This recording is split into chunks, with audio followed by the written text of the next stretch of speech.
One minute, a bear is strolling in the woods. The next, he's lost in a big city. It's bright and noisy and tiring. Where can a bear go to take a nap? A high-rise apartment building looks like a good spot. It has plenty of snacks, places to sit, and beds to rest on. Some are too soft, and others, they're too hard. But with a little trial and error, the bear finds things that are just right. Then the residents come home, and one of them, the one with the golden hair, looks very familiar. Could it be that they have met before? Well, let's find out when we read Goldilocks and Just One Bear by Leigh Hodgkinson.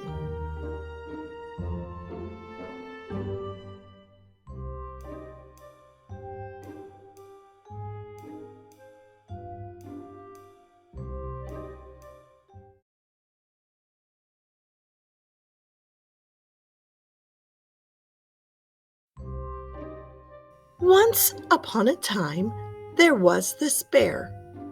One minute, he was strolling in the woods, all happy-go-lucky.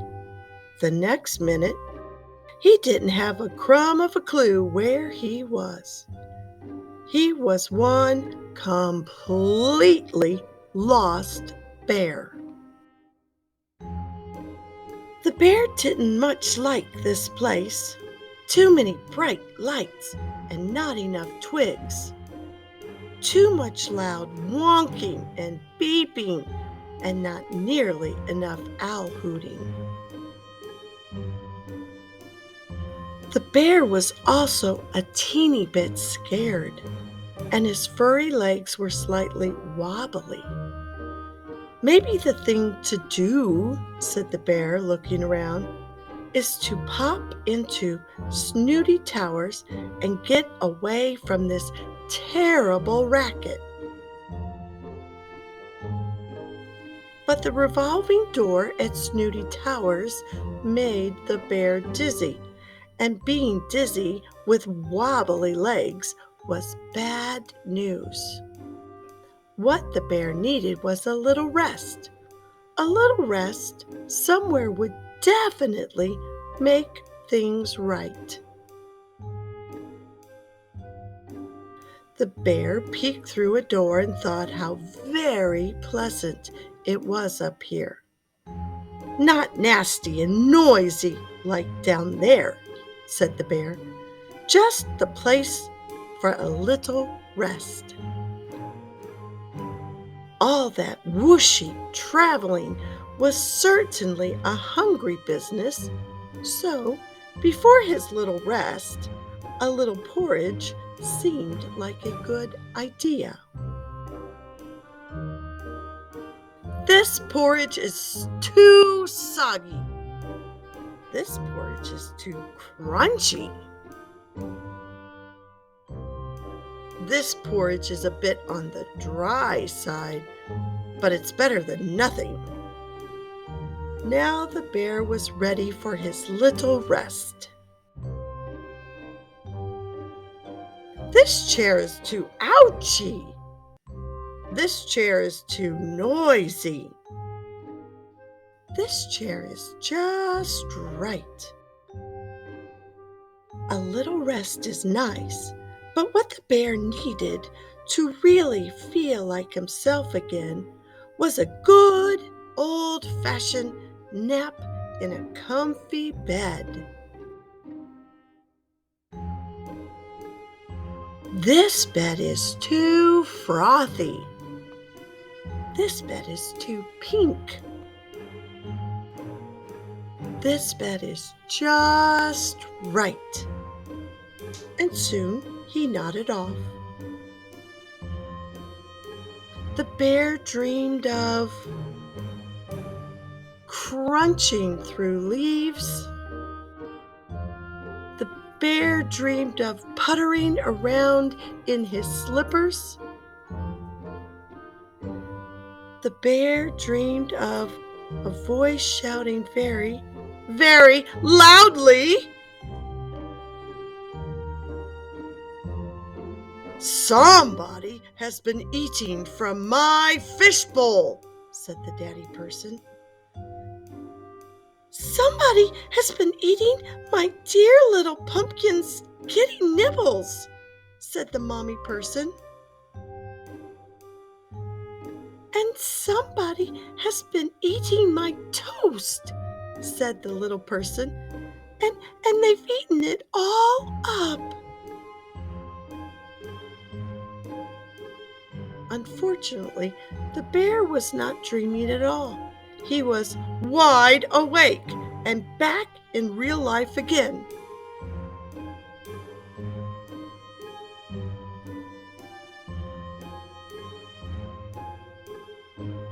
"Somebody has squished my cactus," said the daddy person. "Somebody has upset my dear little pumpkin," said the mommy person. And somebody has popped my beanbag chair," said the little person.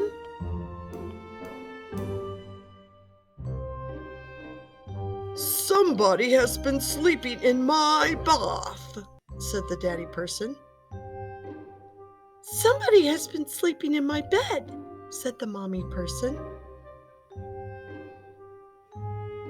"Shh," whispered the little person. "I think that somebody is sleeping in my bed right now."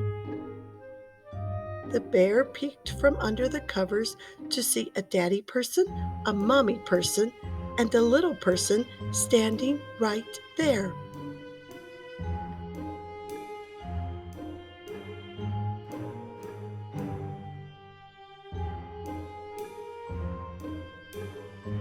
The bear thought that the mommy person looked ever so slightly familiar, and the mommy person thought that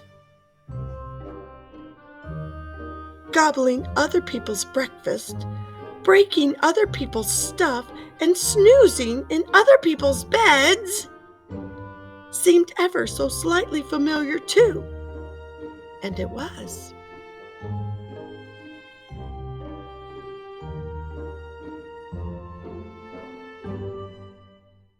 "Baby bear?" said the mommy person. "Goldilocks?" said the bear.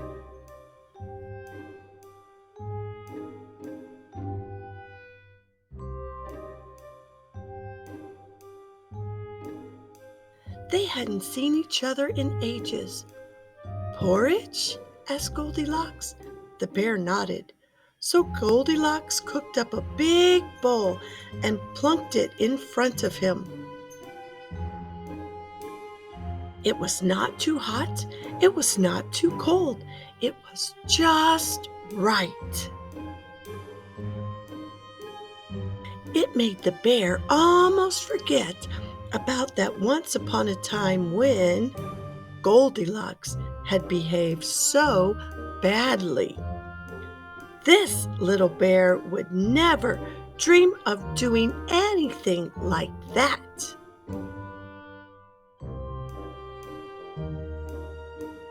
And although it had been good to see Goldilocks living so happily ever after with those charming people, the bear decided it was time to go back home to the woods. Hello, friends. I hope you enjoyed our story today. If you did, please click like and share this book with your friends. And don't forget to look for all the other books by Storytime with Lorelei. See you next time. Bye for now.